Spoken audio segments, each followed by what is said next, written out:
This program was made possible by contributions to your PBS station from viewers like you. Thank you.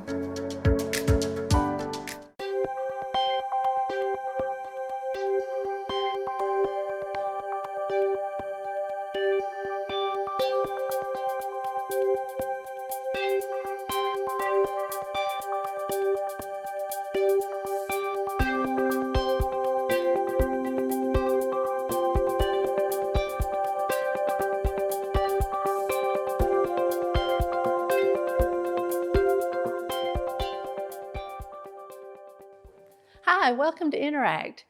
I'm Michelle Price, and we're here at the historic Monterey Train Depot.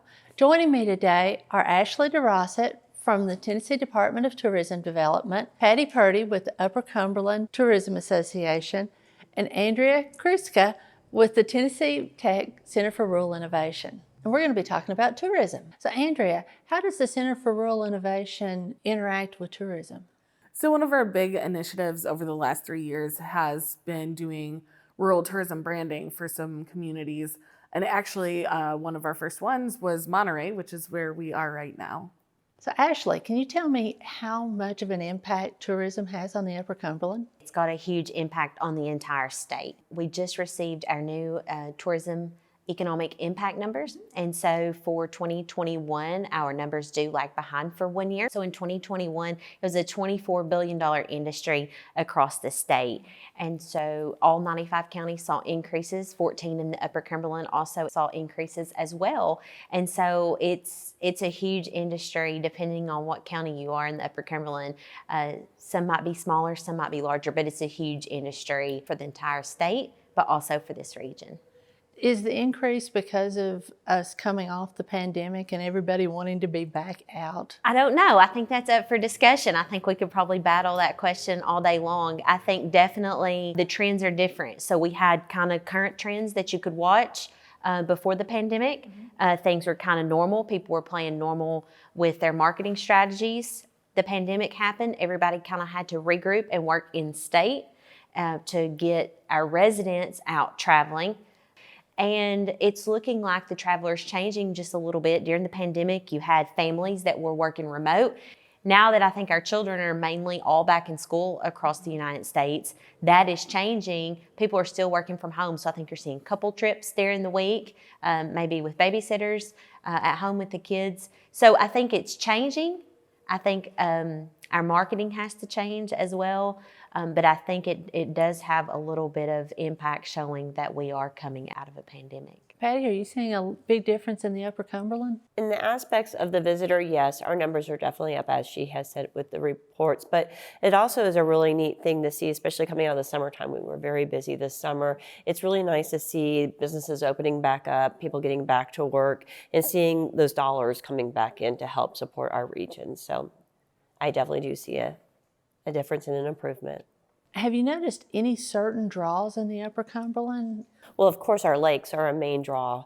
Dale Hollow Lake, Center Hill Lake, Cordell Hall Lake, those are definitely a draw for us at this time. Also, we do have some other main attractions that tends to draw in a visitor, which is Canoe on the Canny, the Caverns, the Cumberland Playhouse, Granville, the great historical town of Granville, Tennessee, that draws in a visitor. So we have a lot of great resources and treasures right here in our region.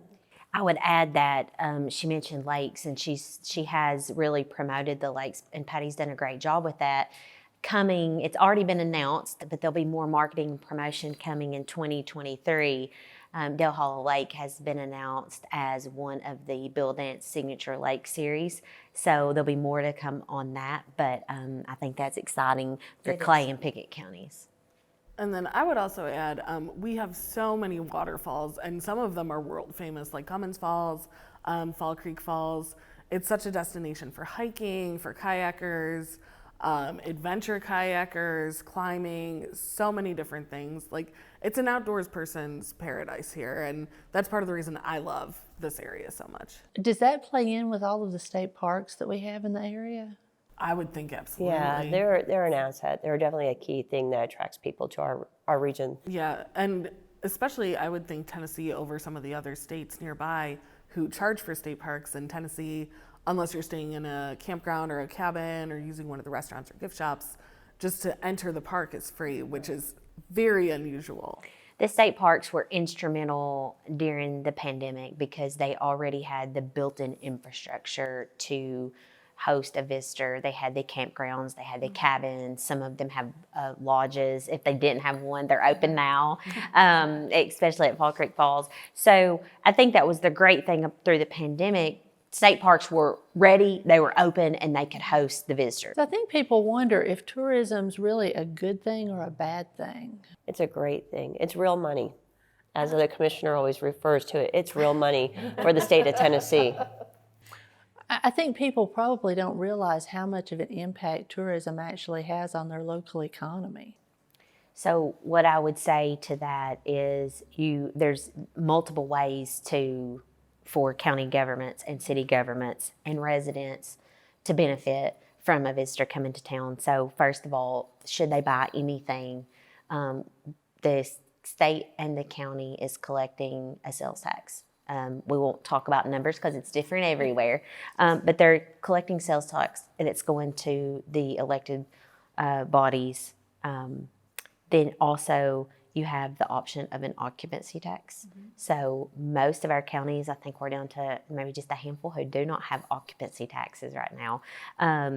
But they're collecting that and it's going back into government. So when you have the sales tax, then you have other taxes in there that's combined that we won't go into for maybe, drink tax and things like that. But all of that goes back in and essentially it makes property taxes, because we don't have a state income tax in Tennessee, thankfully. All that goes back in and it helps lower property taxes. It allows, those extra funds allow for infrastructure, education, and just a variety of different things, just like we're operating at the state level. So tourism brings in money at the state level and it allows us to fund, roads and education and different things. So it's definitely a huge benefactor to success and the economy in a lot of our communities. Are the occupancy tax what most people think of as hotel motel taxes? Yes, absolutely. Sorry, no term. So I'm so sorry about that. Right. But yes, occupancy tax. Okay. And I would also say tourism employs so many people in this region and Tennessee as a whole because it's our second biggest industry. It's the second largest industry, but we were the third Yeah, that's what I was gonna say. largest employer in 2021, 317,000 jobs.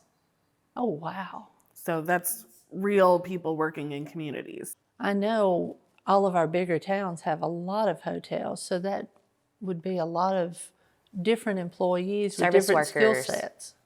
Restaurants, hotels, attractions, places like, it's things like that people don't really truly think about a lot. But third largest employer in the state for 2021. What are the current trends in tourism? Are people visiting, are they doing day trips or coming for the weekends? Or are people coming here to actually spend like whole weeks? It's all of it and above. I mean, it's really neat to see what kind of visitors we are attracting, and that's one of the things we do, my organization does, is we do create day trips, but we also do create a trip that they can do not just in one county, but go across the county lines and go to a couple different counties within their stay. So we're seeing all of it, which is wonderful. Are we still bringing in a lot of groups like the hog rallies and those events? I do know that there is a lot of different conversations going on right now to attract those type of groups back into this area, because we love with the hospitality and our southern roots and ways to entertain people on the massive scale. Yes, we are definitely looking into all of that. What's changing with tourism? Are we seeing like changes from your typical things with like people coming and visiting, just waterfalls and things? Well, I know the visitor that I have, a lot of them are trying to retreat and get away from it all. They're looking for that peacefulness of the waterfalls or going down a hiking trail. They do really embrace the beauty. But the other thing that we have that's so wonderful here in the Upper Cumberland is music. We have so much music here to provide and offer. The other thing is we have great food in this region. Like, it's just, we're starting to be called the foodie region, and there's a reason for it. We have great food here. And so that visitor we're attracting, they're trying to get out of the bigger cities, get away, and really just rest and, reset. And they're finding it here in the Upper Cumberland. Not to mention great breweries and wineries Yes. and distilleries Yes. and eventually cideries. So we've got it all. And I mean, people who are coming for the waterfalls and the hiking, they need to eat, they need to drink. And we've got plenty of places like Calf Killer is a great example where you can go hike Virgin Falls and go up there and have a beer and not feel disgusting out on the patio there, because so is everybody else. One of the other things that we have going on too is we have a lot of new Airbnbs, but they're very creative in the ones that they're creating to have a really, truly ultimate visitors experience. And just some of them are just so incredible that we have. So that's something else that I see that's very unique for our region. Are the Airbnbs taking away a lot of the guests from your standard hotels? I don't believe so. I think that we need actually more hotels in this region. We see the need, there's a couple of counties that don't have a hotel in place, and we do need more places for them to stay because it actually plays off of the restaurants and the breweries and the wineries. So at this time, I see where we actually need more hotels and more Airbnbs in this region. Ashley, what do you think? I think there's enough for everybody. And I think that as we, again, went through a pandemic, I think that our families are all looking at accommodations very differently. What works for my family is not going to work for your family. So I think having a combination allows us to be more of a destination for those that's looking to be in Tennessee. We're here today in the historic Monterey Train Depot. Are there events that are held in other depots and other places like this? What I would say is, when you have such a great place like this museum, the farmers market is nearby, you've got a coffee shop nearby. So you take one location and you group it into one destination. So that's one of the things that we're talking about with communities, about creating itineraries around festivals and making sure that if someone's coming for, whatever festival it is in your community, that they can also experience a lot of other things. So long answer to say yes. We have a lot of music festivals that are going on in the Upper Cumberland. From the Fiddler's Jamboree that has been going on, 50-something years Yes, at this point? 52 years, I think, coming up. And Jackson County has started multiple festivals in the year. Monterey is having music festivals. Are you noticing those bring in a lot of people from other states? Music is what we're known for. So when we talk about marketing, music is a pillar. One of our, leading horses is Nashville, and their brands visit Music City, and people are coming to Nashville for music. There's 7 genres of music that can be found throughout the state, and so people are coming for music. We've launched the Tennessee Music Pathway, that we have official locations. And then we also have events that we list on there. And then we're recognizing artists that have made an impact on music in Tennessee. And if I would name them, it would be, it wouldn't be correct because we have so many. But we have that program, we have music festivals, but music is who we are. It's just a part of who Tennessee is. WCTE has had 2 different shows. We've had the Fiddler's Jamboree and Bluegrass Underground. Have you noticed people coming in just because of those shows? Yes, we have. We've definitely seen, a lot of people coming over from other countries for our events, especially the Smithville Fiddler's Jamboree this year. And I would also add the caverns, actually, if you go in, they have a map where people can put pins in where they're from. And so, of course, there's a lot of people from Tennessee and Kentucky and Alabama and surrounding areas. But then you'll look and be like, oh, someone from Thailand or someone from Australia or Denmark. And so it's really cool to see that these places are reaching people all over the world. And I think as we continue, as B&A Nashville International Airport continues to expand and grow and add international flights, I think it's going to be a big bonus to bring an international traveler here, because we know an international traveler coming into Tennessee is going to stay for longer than a week. Okay, so we love day trippers and it's great, but we know that we're getting an international traveler is staying overnight, which generates additional occupancy tax for communities. How is the Upper Cumberland managing tourism?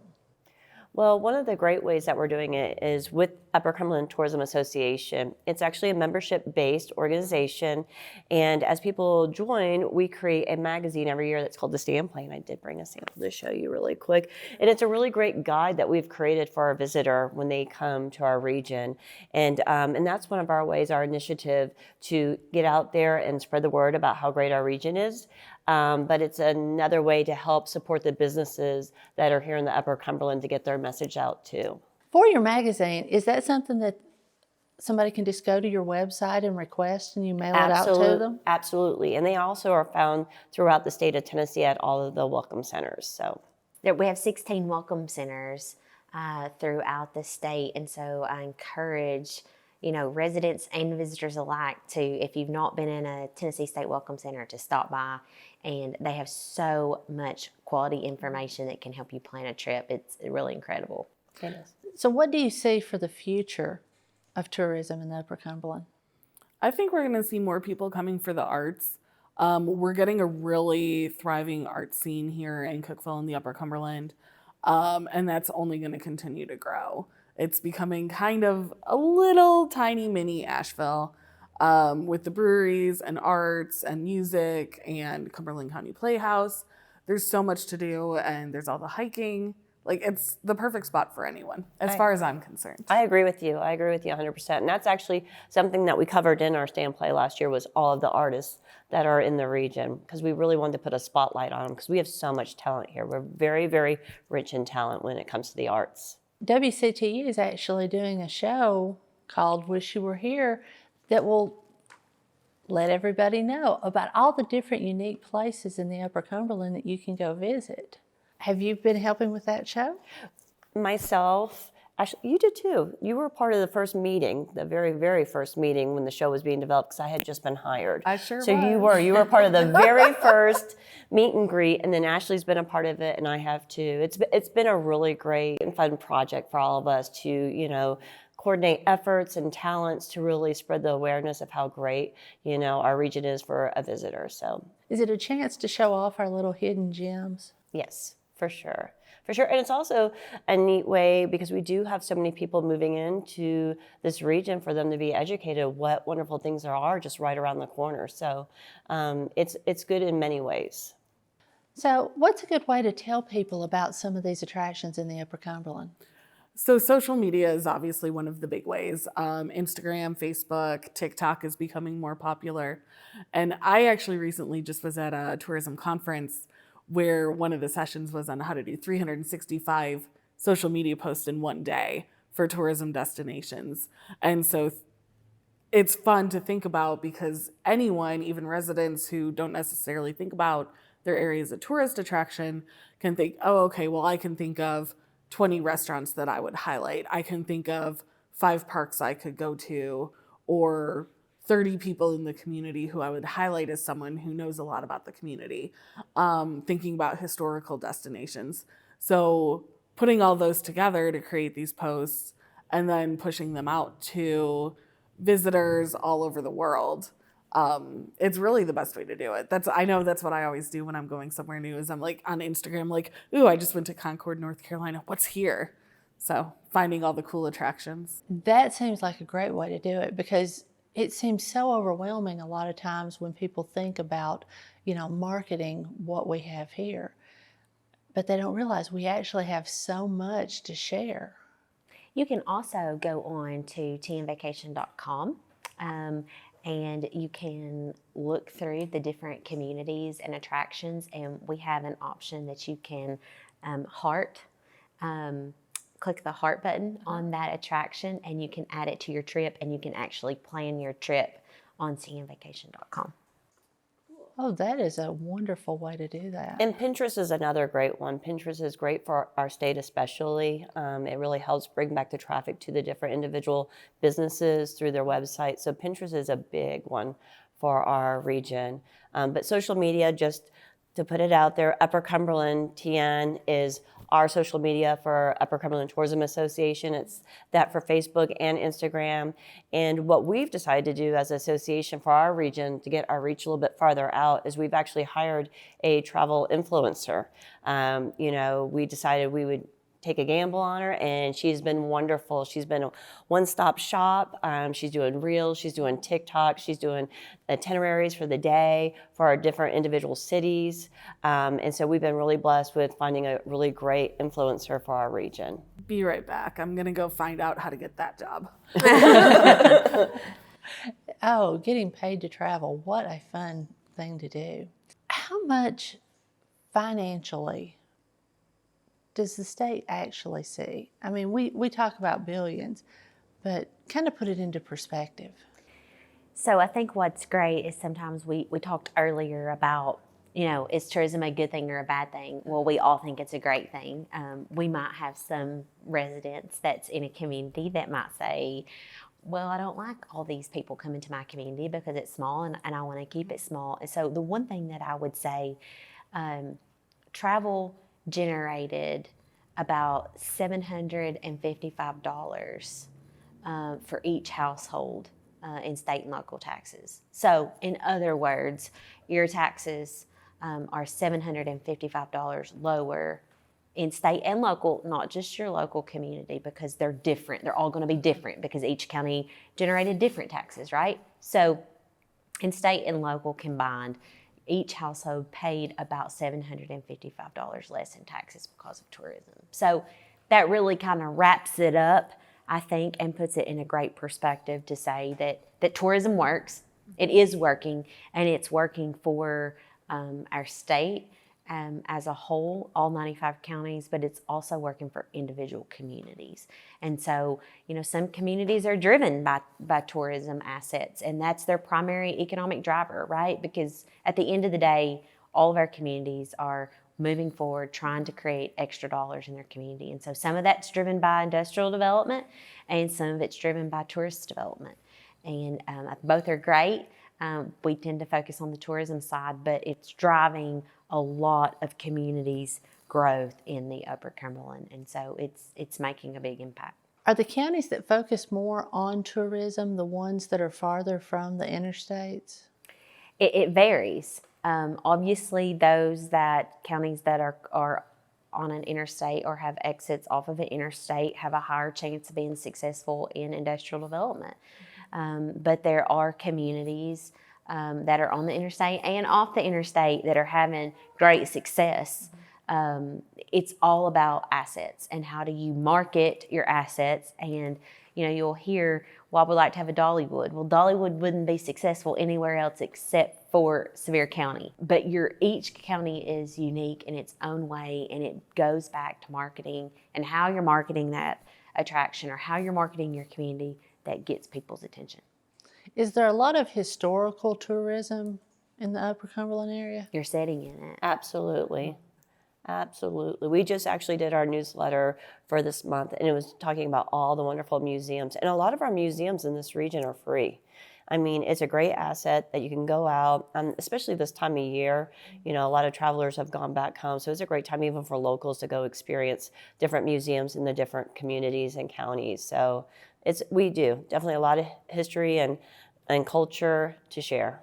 We also have the Civil War program through the state, Tennessee Civil War Trail, and so there's a lot of communities that you can follow along. You can order a brochure that tells you where all the markers are, that talks about all of the battles that occurred. And so I think there's one right here at the museum in Monterey, and we're trying to work with the Civil War Trails program to not retell the story, but tell it in a way that all generations understand it. And that's a great program that you can follow along by yourself. It's a self-guided tour that you can go from east to west. And it's a great way to get out and explore on your own.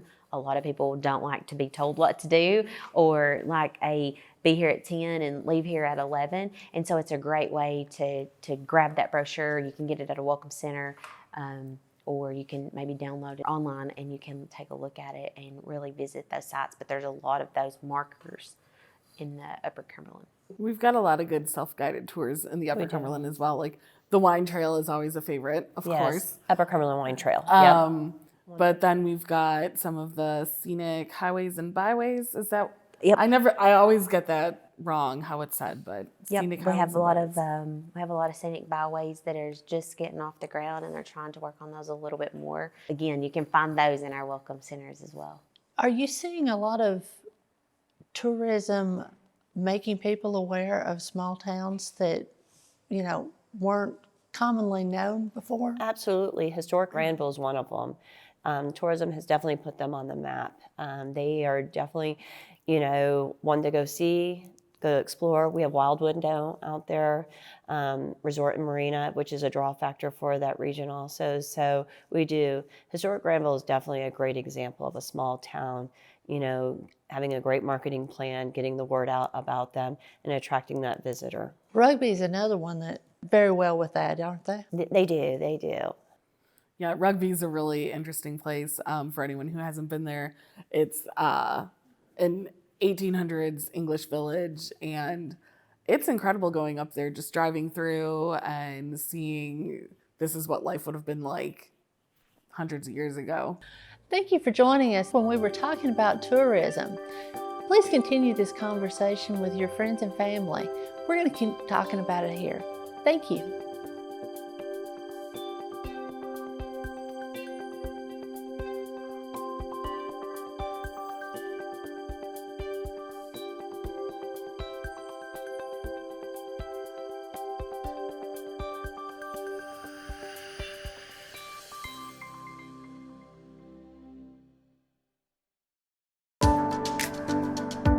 This program was made possible by contributions to your PBS station from viewers like you. Thank you.